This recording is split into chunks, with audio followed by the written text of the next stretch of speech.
Hello, this is Joel Schulman of Poison Free Malibu.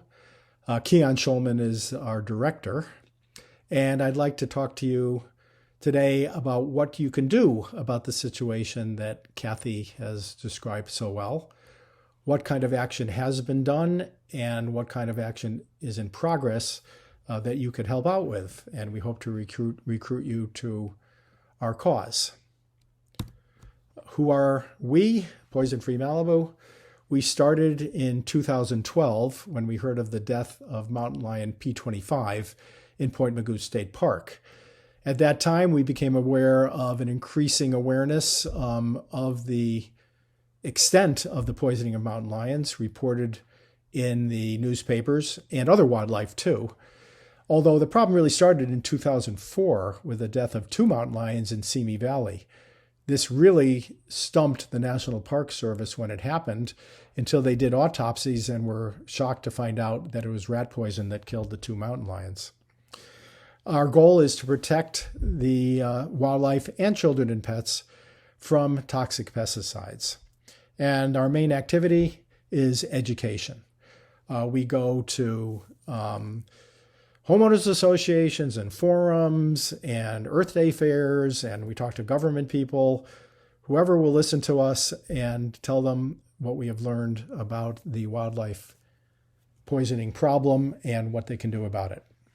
And this really led us to be boots on the ground. We've gone to these locations like shopping centers, restaurants, even parks, and homeowners, both individuals and homeowner associations, which are really big users, to find out why and how they use the poisons and better solutions.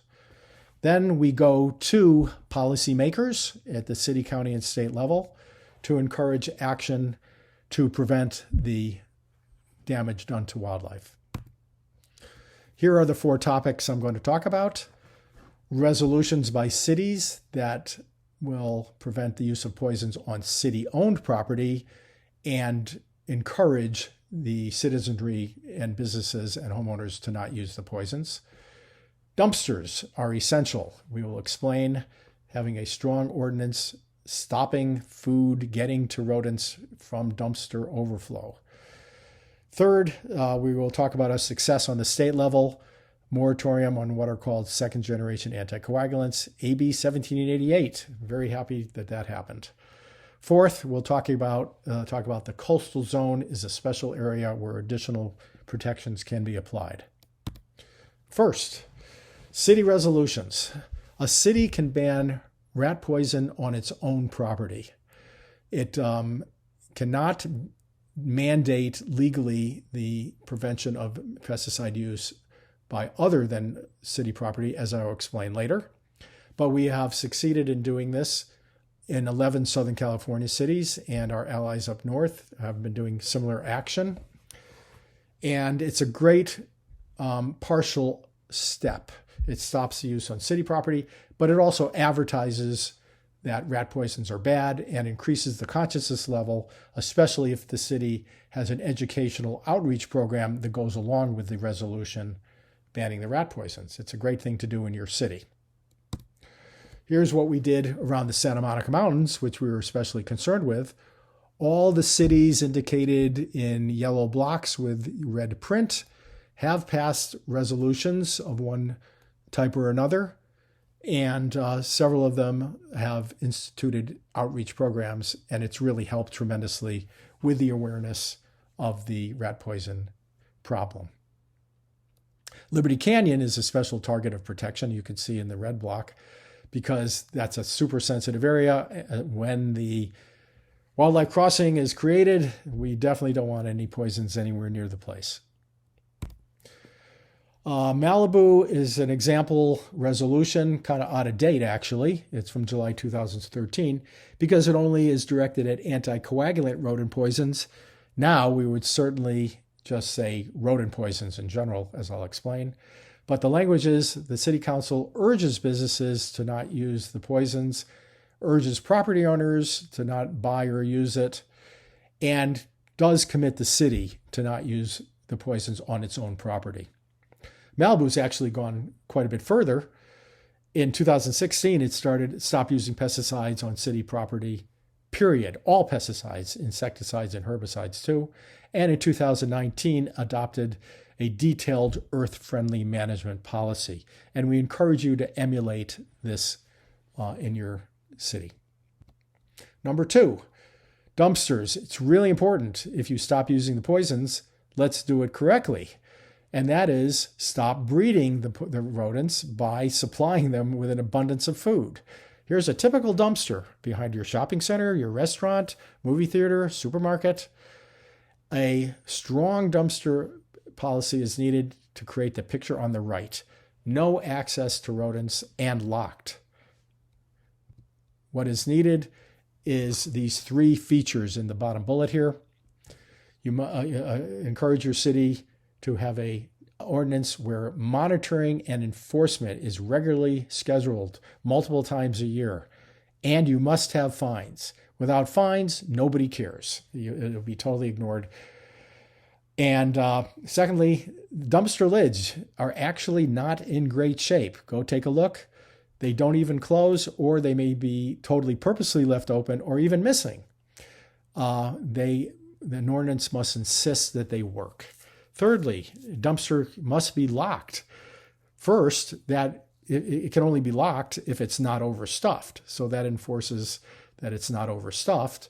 Secondly, you don't want people going in either way, either going in to get stuff out, or there are people who save money instead of going to the dump, for example, by putting their own stuff in there illegally. So that locking it prevents that, because that creates a mess and spreads the food for rodents all over the place. And you can go see it for yourself. Here's Malibu's, just April 2020. Just look at the red. It requires commercial and industrial property occupants to lock the solid waste containers, bins, and other equipment. And there are more details to this ordinance, which we'd be glad to supply. It's a great thing for you to promote if you want to start in any kind of activism. Everybody's in favor of it, right? Everyone thinks, hey, dumpsters should actually work and function. They actually don't unless you require it and enforce it and inspect it and have fines. So this is a great thing for you to do. Third topic, state level, AB 1788. We were delighted. The background is the following. The fact that wildlife was being poisoned was actually established all the way back in 2008.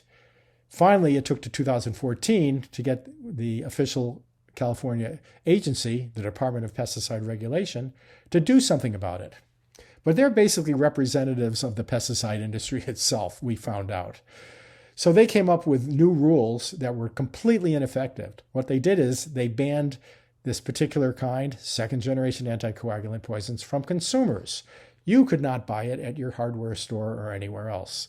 But they exempted the pest control companies that service houses and commercial areas, which protected their friends and actually made even more business, because only the pest control companies could use this really terrible stuff.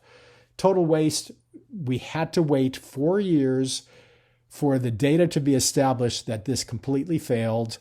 But even then, it took quite a strong campaign to get them to recognize the failure and start what's called a new reevaluation, which will also take years.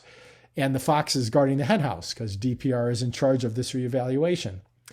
So we were successful in going to our wonderful local legislators, namely Richard Bloom and Henry Sturm, and Laura Friedman in Glendale was great, to pass AB 1788, which says, okay, take your time, DPR. Meanwhile, they're banned. So there is a moratorium on the second-generation anticoagulants during this reevaluation process, which will probably speed them up so that they can come up with some new rules that we'll then have to deal with. This brings up the fact that I've been talking about these anticoagulants too much, because there's other poisons. No poison is a good poison. First-generation anticoagulants are terrible. They're far more abundant, and they're not affected by this AB 1788. Non-anticoagulants are several kinds. They're really dangerous, and they have no antidotes. And the person who's the expert on this, the UCLA world expert on bobcat poisoning, Laurel Cerise, said, I don't know, 5, 7 years ago on our website, often people inquire, okay, the anticoagulants are bad. What poison can be used? And we hear this all the time. What poison is a good poison? There is no answer for that. The truth is, there is no poison is a good poison. No poison poses no risk to wildlife. Non-target wildlife can directly consume the poison, and they're definitely going to get it. And it is true the second-generation anticoagulants are just the most studied. But if there's an absence of data regarding some compound with that list, it does not mean it's not a risk to wildlife. It just means it hasn't been studied enough. For example, bromethylene is now starting to appear more in mountain lions, and strychnine and others are coming as the anticoagulants have been more scorned. The other ones are making their appearance in wildlife. Anyway, with some good news, here's a Zoom call we participated in with Governor Newsom, where he signed the bill, and you can see Richard Bloom at the upper left and Henry Stern right below him. Beth is in there on the right, and Laura Friedman at the lower right. And we're there too, but you can't see us. Okay, going along with this is this kind of complicated issue called preemption. It's what stops cities from regulating pesticides on their own throughout a city or county. The history is there was a law called preemption, which was passed by the poison and agricultural lobbies in the 1980s because Mendocino County didn't want their children being sprayed anymore and passed a law stopping it. So the lobbyists went to Sacramento and had a special law passed to stop localities like counties and cities from regulating pesticides at all. That's why we can't do it on a city basis. We really hate this.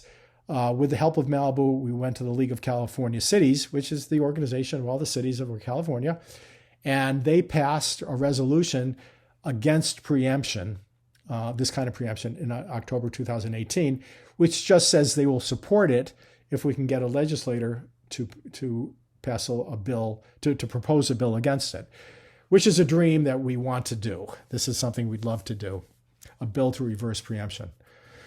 Another way around it is the California coastal zone, as we will explain, and this has been successful. Topic 4, the coastal zone is a special region designated, controlled by the Coastal Commission, which is a state agency. Since it's a state agency, preemption doesn't apply. It can regulate pesticides, even on a local basis, because it's a state agency. If you're interested, if you're near the coast and you wonder where the coastal boundary is, you got to go look it up. It's not obvious. It's not a fixed distance from the ocean. It was created a long time ago, and you have to go Google it to find out where it is. But the neat thing is, because a state agency, the Coastal Commission, controls development, you can regulate pesticides, and the way it's done is through your local city or county, which has a local coastal program. And what that is an agreement between the city or county and the Coastal Commission, allowing the city or county to administer the Coastal Commission development rules. But a city or county can ask, please put in these pesticide restrictions that we think are important in our area. So you can put in pesticide restrictions into the state regulation and restrict pesticides in your part of the coastal zone. And we'd love to tell you how to do that. There's several steps. We know how to do it. Ask us. For example, we've succeeded in doing this in the Santa Monica Mountains, at least part of the Santa Monica Mountains. Here's a map, long skinny Malibu at the bottom, and above it, a large portion of unincorporated LA County in the coastal zone. So that entire white region and Malibu below it have pesticide restrictions, which will help the wildlife. Ventura County is to the left, and I'll talk about that in a moment. Here's the Malibu language for its local coastal program, just passed in May. In the city of Malibu, development that involves the use of pesticides, meaning insecticides, herbicides, rodenticides, shall be prohibited. And we could get into more detail, but we were delighted when that happened. So that's going to be in effect. Here's Ventura County I just mentioned. By coincidence, next week, August 19th, is a hugely important date because they are considering similar pesticide restrictions next week. Here's the coastal zone in blue for Ventura County. You can see at the lower right, Malibu is not included, and it's the white space to the right. And the border there, just to the left of Malibu, is Point Mugu State Park in the Santa Monica Mountains. Very important. So all I'm going to tell you is please email us. If you're in Ventura County or you care about the western part of the coastal zone, Santa Monica Mountains, email us. There it is. I will explain further and recruit you for August 19th, at least to send in an email to the Planning Commission. Thank you very much. That's what we wanted to tell you about. Here is contact information if you would like to help in this effort. And please look at our website also, poisonfreemalibu.org.